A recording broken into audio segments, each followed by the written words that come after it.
This is my update for the last year, mostly focused on cloud and configurator, which are things you probably have sort of heard of, seen, but may not have paid a lot of attention to. So they're both new projects. AP Cloud is only 2 months old.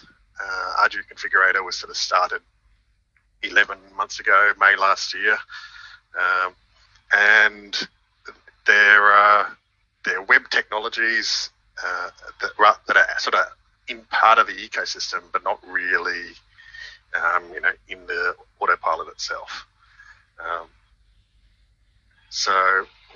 Telling you about them, they're based around these sorts of tech. Node.js, which anyone who's used web tech these days knows that Node is sort of for server-side JavaScript. The configurator is actually sort of packaged with a piece of software called nw.js, which is actually a combination of Node and Google Chrome extensions.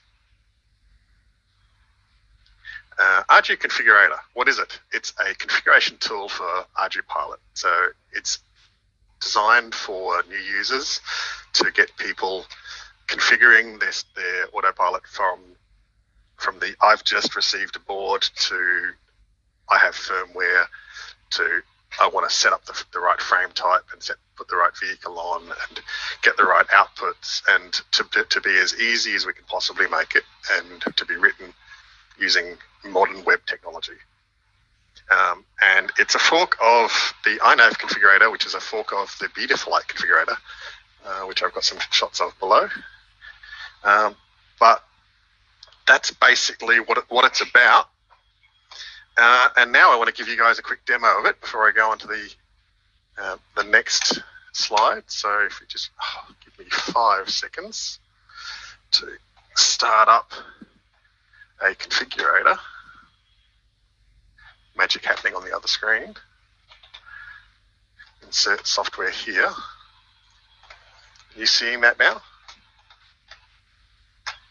Yep, no problem. Looking good. Great. People are still there. So this is a software configurator, and I'm going to plug it into a Pixhawk I have sitting here on the bench, and I'm going to connect to it. And what we've done basically at this point is it's connected to the serial device. It's said, hey, that looks like an airplane.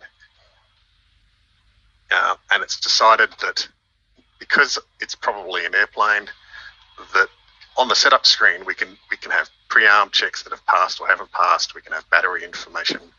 We can have little 3D visualizations, and we can look through different sorts of airplane that you might be likely to see.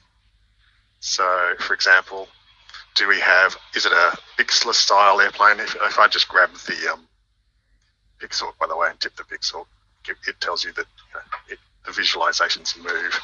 What sort of aircraft are you thinking about putting on this? Are you putting a quad plane, for example? Is it one of these lovely, this is the Alti, I believe, is it?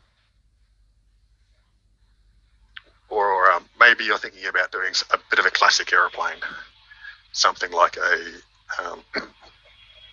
like this one, lovely flaps style.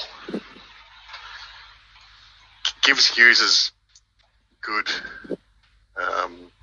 knowledge about the sorts of setups that they can do. This is a CUAV TVBS. And we've pulled these 3D models from publicly available information on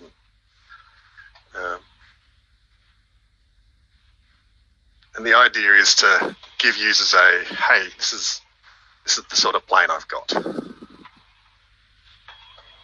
All right, so this is mostly just about a little bit of interactivity and letting people play with the flight controller. But the next screen is about configuring it. And what we have here is all of the usual calibrations that you would do in Mission Planner. So we can calibrate the accelerometer, for example. I'm going to do that while we're here. And it says place the vehicle level, and what behind the scenes I'm now. GPS is a map, and it shows you right now I don't have a actual GPS lock because my GPS is inside behind a tinted window, but you get the idea. And the part of this that I'm probably proudest of is the fact that the mission control tab is fully functional. So we can actually come in here and we can put mission like waypoints in here, and we can send that mission to the flight controller.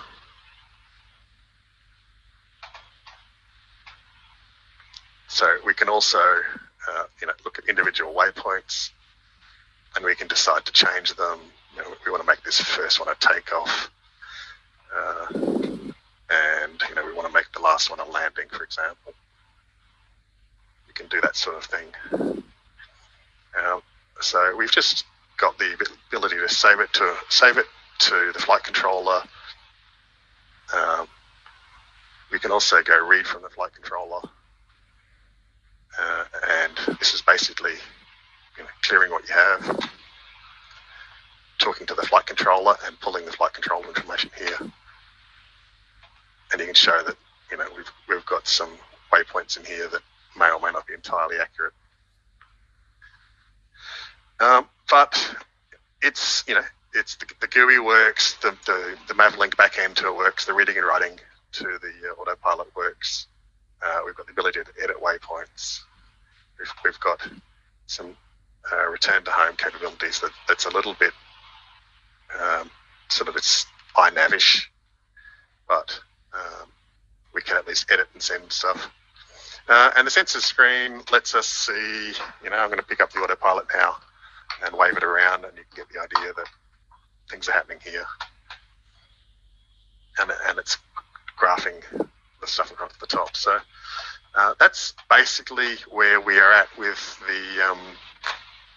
the user experience of it. The only other thing I want to show you guys is the bit that happens before all of this. So when a user first comes in here, before they even press connect, there is actually a firmware flasher screen. So I probably should have showed you this first, because that's the very first thing a user will do before they even try to press connect.